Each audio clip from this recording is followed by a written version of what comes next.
지난 토요일 오전 펜실베니아주 피츠버그의 유대교 회당에서 총기 난사 사건이 발생해 11명이 사망했습니다. 중간 선거가 다가오면서 뉴저지 잉글로드 클립스의 공화당과 민주당 간의 갈등이 뜨거워지고 있습니다. 최근 여론조사에서 연방 하원 뉴저지 3선거구에 출마한 앤디 킴 민주당 후보가 경쟁자인 공화당 소속 톰 메가더 의원을 앞질렀습니다. 트럼프 대통령이 지난 1월 명령한 피난처 도시에 대한 연방 지원금 중단 행정명령에 또 위헌 판결이 내려졌습니다. 공공부조 개정안과 관련한 한라인 문의가 급증하고 있습니다. 이상은 이 시각 주요 뉴스입니다. 시청자 여러분 안녕하십니까? KBN 뉴스입니다. 지난 토요일 오전 펜실베니아주 피츠버그의 유대교 회당에서 무차별 총기 난사 사건이 발생해 11명이 사망했습니다. 또 경찰관 4명이 부상당하고 시민 2명이 중상을 입었습니다.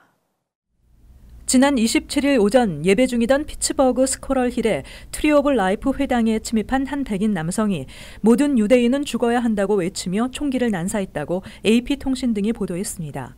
시 당국의 발표에 따르면 11명의 희생자는 모두 고령의 성인이며 남성이 8명, 여성이 3명입니다.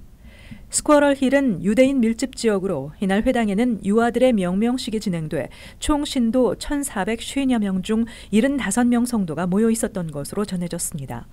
범인은 AR-15 소총 한 정과 3정의 권총을 지니고 수분 동안 유대인들을 향해 난사했으며 약 10분 만에 출동한 무장경찰과 교전을 벌이다 중상을 입고 투항했으며 현재 병원에서 치료 중입니다. 연방수사국은 이번 사건을 중호범죄로 보고 수사를 벌이고 있으며 현재까지는 단독 범행으로 보인다고 밝혔습니다. 범인은 자신의 이름으로 21정의 총기를 등록했지만 교통법규 위반 외에 별다른 범법 행위는 없었으며 사건 현장에서 차로 25분 걸리는 지역에 살고 있는 것으로 확인됐습니다. 범인은 소셜미디어에서 매우 활발하게 활동해왔으며 극우 인사들이 많이 사용하는 것으로 알려진 gap.com에 유대인은 사탄의 자식들 등 반유대주의 내용을 수차례 게재했으며 도널드 트럼프 대통령은 국수주의자가 아닌 세계주의자라는 내용의 글을 올렸다고 뉴욕타임즈가 보도했습니다. 뉴저지 잉글로드 클립스의 공화당과 민주당 간의 갈등이 선거가 다가오면서 점차 뜨거워지고 있습니다.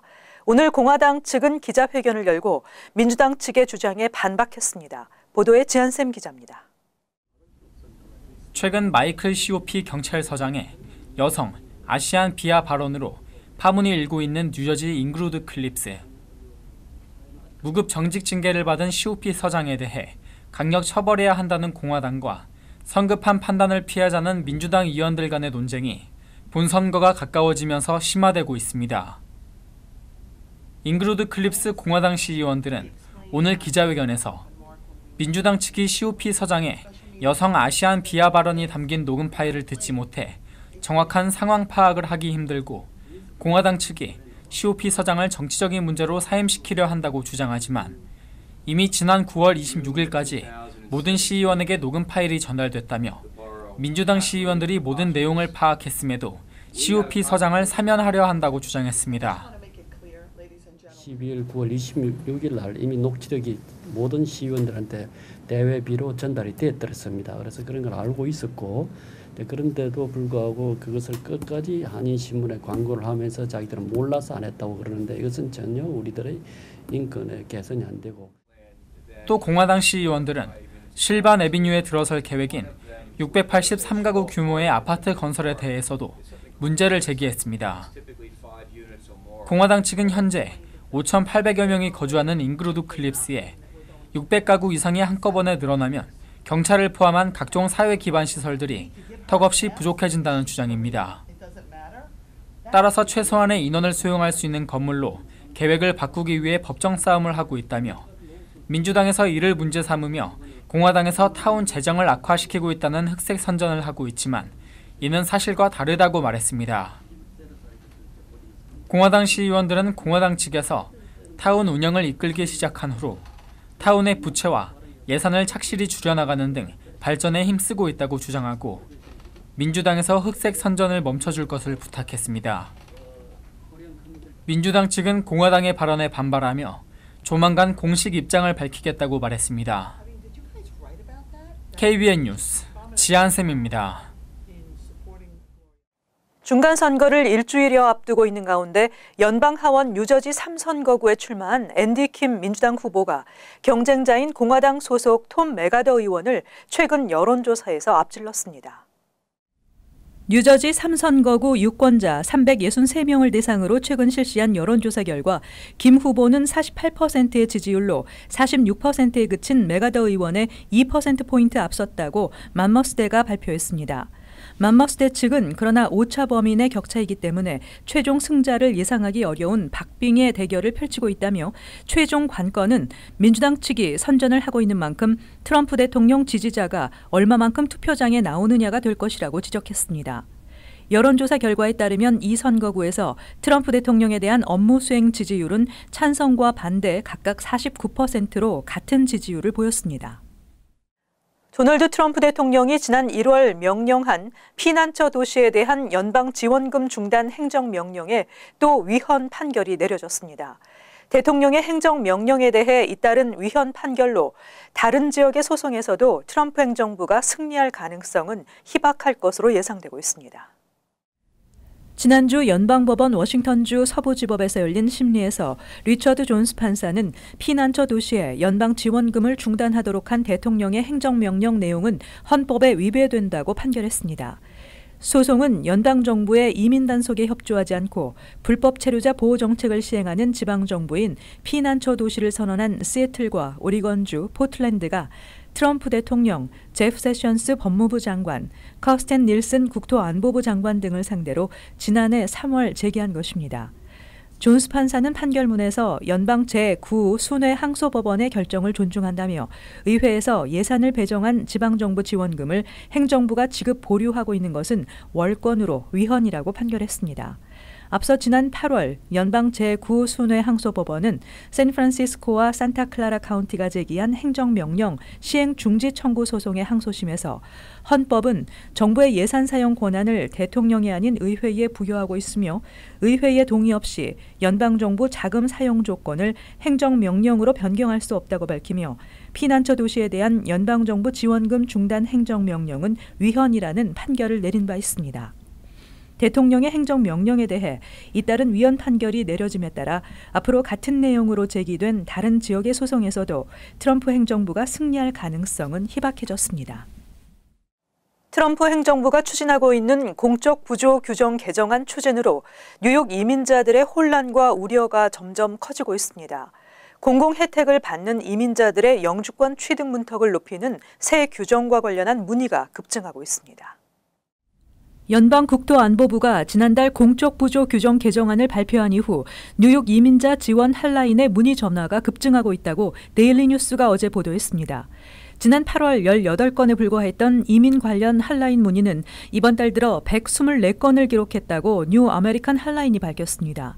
데일리 뉴스는 공적 부조 규정이 연방국토안보부가 발표한 새 규정대로 바뀔 경우 뉴욕시에 거주하는 이민자 약 7만 5천 명이 공공복지수혜와 영주권 취득 가운데 한 가지를 선택해야만 할 것이라고 전했습니다.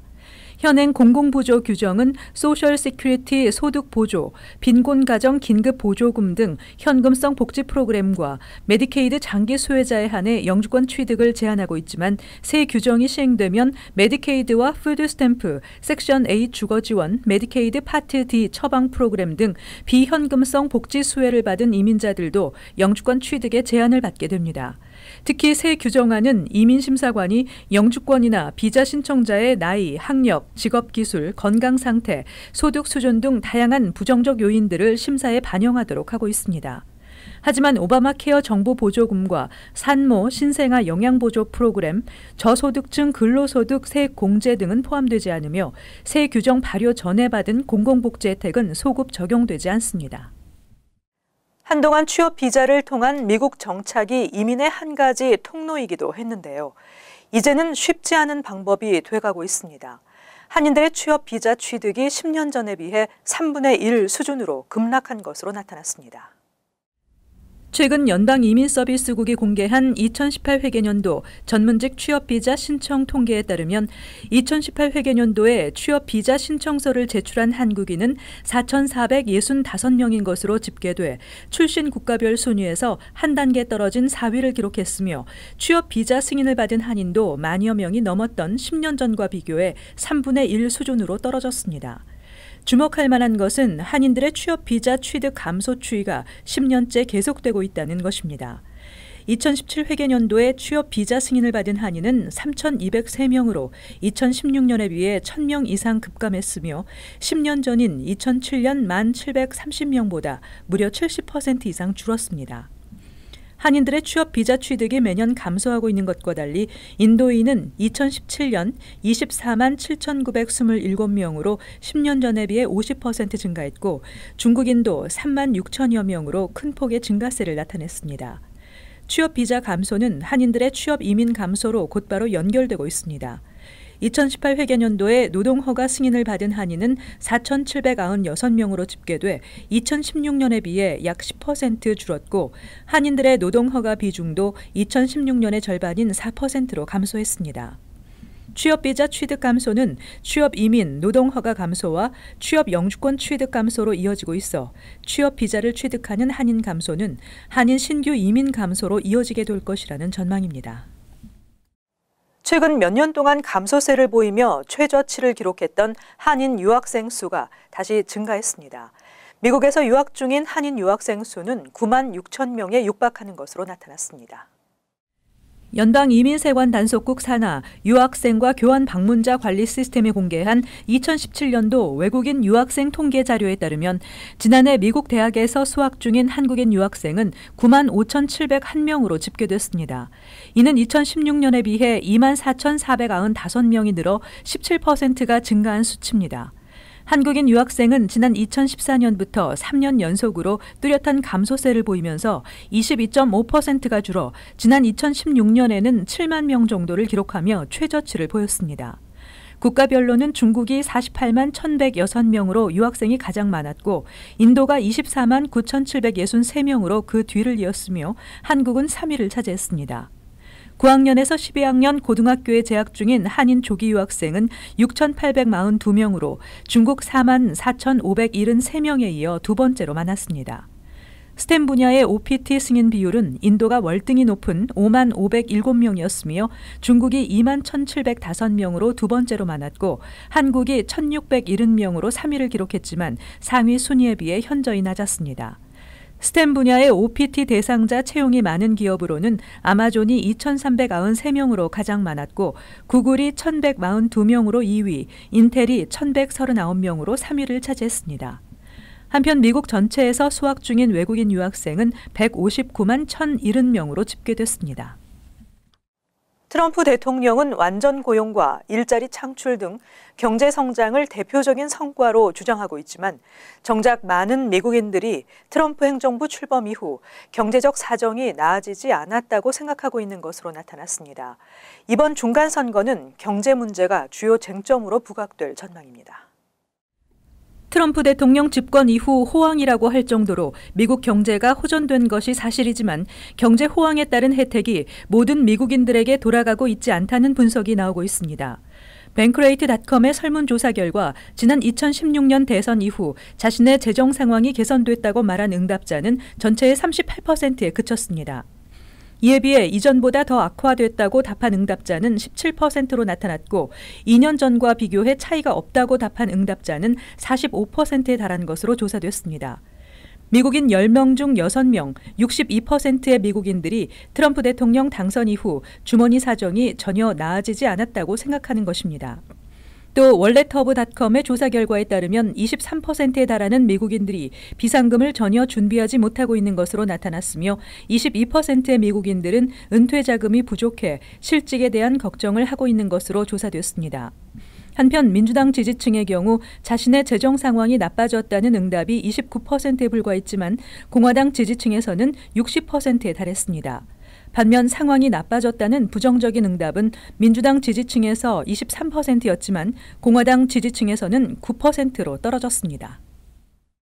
지난 27일 파워벌 복권 추첨에서 7억 5천만 달러 잭팟에 2장의 복권이 당첨됐습니다. 이날 추첨 복권의 당첨금 규모는 미국 복권 사상 4번째로 큰 금액입니다. 지난 토요일 파워벌 추첨에서 당첨 번호는 8, 12, 13, 19, 27번과 파워벌 넘버 4번이었습니다. 뉴욕주 복권국에 따르면 복권 추첨 결과 아이오와주와 뉴욕주에서 팔린 복권 한 장씩이 각각 1등에 당첨됐으며 뉴욕주에서 팔린 복권은 맨하탄 할렘의 웨스트 할렘 델리에서 판매됐습니다. 아직 당첨자의 신원은 알려지지 않았지만 뉴욕에서 팔린 복권의 경우 델리 단골 손님일 가능성이 높을 것으로 추측되고 있습니다. 이번 파워볼은 지난 8월 11일 스태튼 아일랜드 거주 남성이 1등에 당첨돼 2억 4,560만 달러를 받은 이후 당첨자가 없어 잭팟 규모가 커져 7억 5천만 달러까지 올랐습니다. 파워볼의 1등 당첨 확률은 2억 9,220만 분의 1입니다.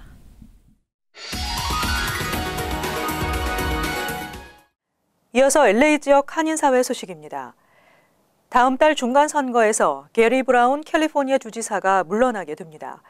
뒤를 이을 차기 주지사로 누가 선출될지 관심이 집중되고 있는 가운데 민주당의 케빈 뉴섬과 공화당의 존 콕스 후보가 격돌하게 되는데 두 후보는 주요 현안들을 두고 상반된 의견을 보이고 있습니다.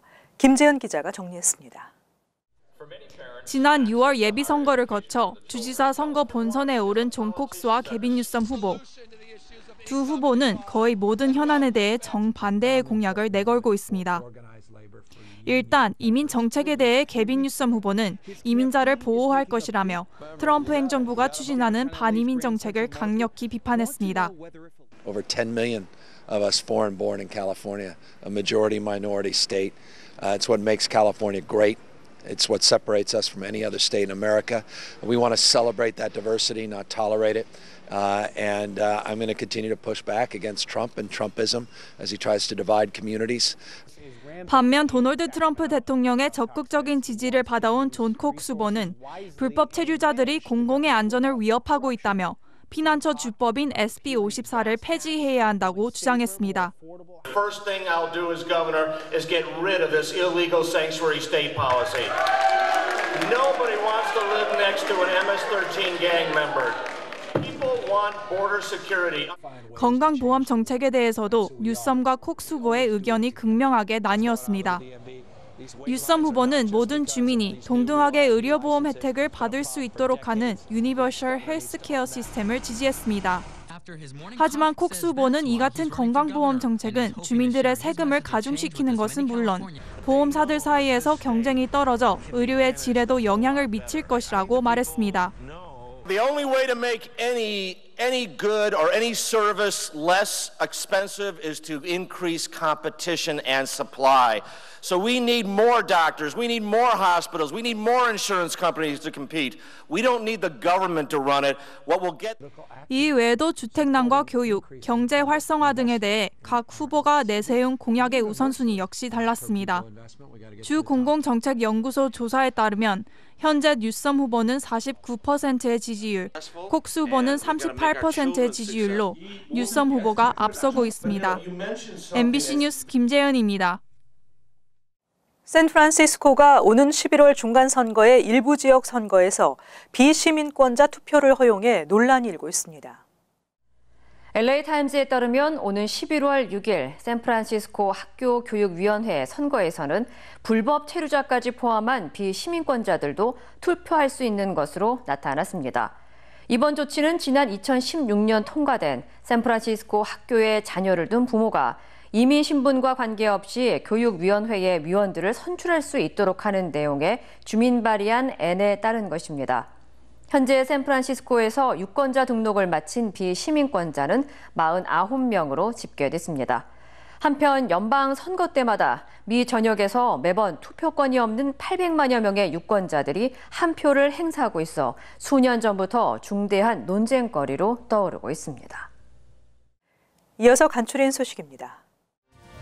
오늘 오전 7시쯤 노스캐롤라이나주 중심 도시 샬럿 남동부에 있는 버틀러 고교에서 총격 사건이 발생했습니다.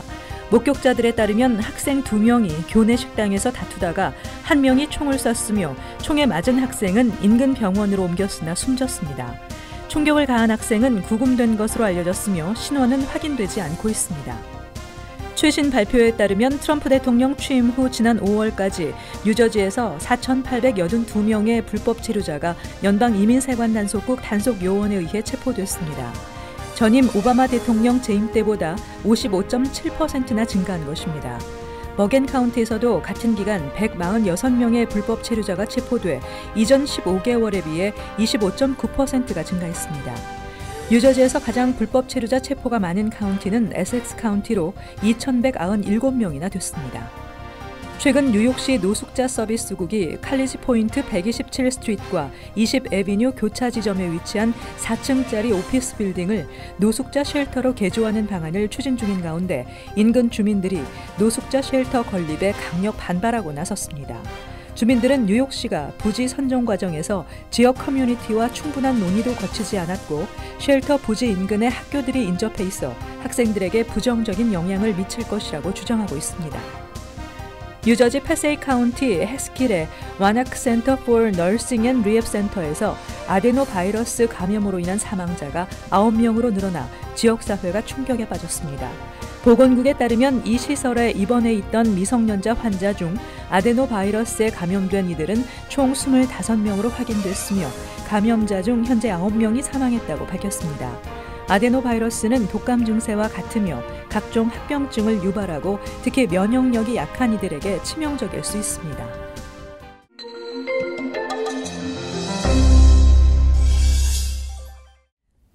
뉴저지 한인회 차세대 이사진들은 어제 오후 팰리세이즈 파크 위안부 기림비 주변을 정리하고 청소하는 행사를 가졌습니다.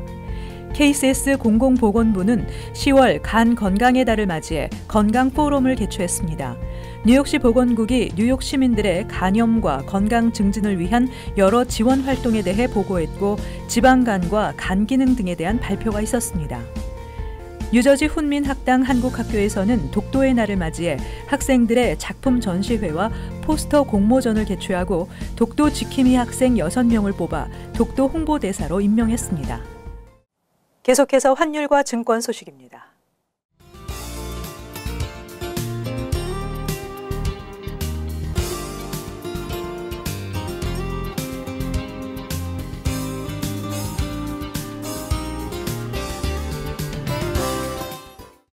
끝으로 날씨 전해드립니다. 화요일 대체로 맑겠습니다.